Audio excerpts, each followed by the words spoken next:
The CHEIRON study is the first phase 2 randomized trial which assesses the activity of docetaxel plus one of the two available new androgen receptor targeting agents.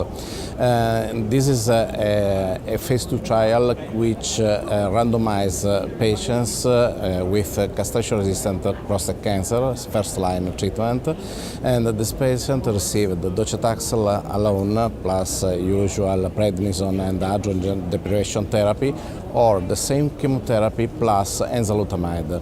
Enzalutamide is given at the standard dose of 160 milligram daily for 24 weeks, and docetaxel is administered at the standard dose of 75 milligram per square meter every 3 weeks for 8 courses. The primary endpoint of this study is the rate of patients without progression disease according to Prostate Cancer Working Group 2 at the end of the chemotherapy. We have other secondary endpoints such as objective response rate, biochemical response rate, overall survival, progression-free survival, radiographic progression-free survival, or safety and pain and quality of life. The target is to detect a difference between the standard treatment and the experimental arm of 15% in terms of rate of patients without progression.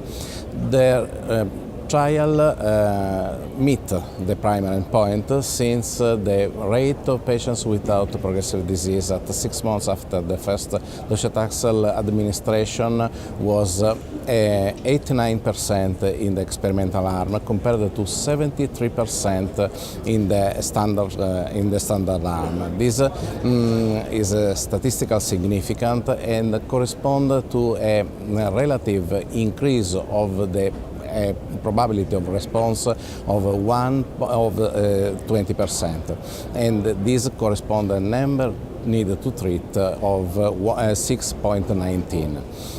Also, in terms of progression-free survival, there was an advantage in terms in favor of the experimental arm, since the median progression-free survival of experimental arm was 10.1 months compared to 9.1 months of the standard arm. This difference was statistically significant and corresponded to a reduction of risk of progression of 29%.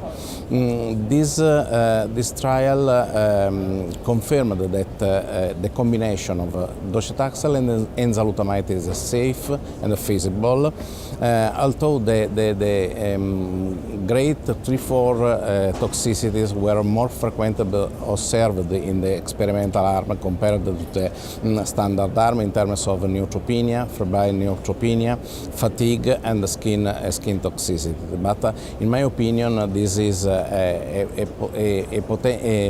treatment, a combined treatment, which in prospective future may be a major opportunity for our patients.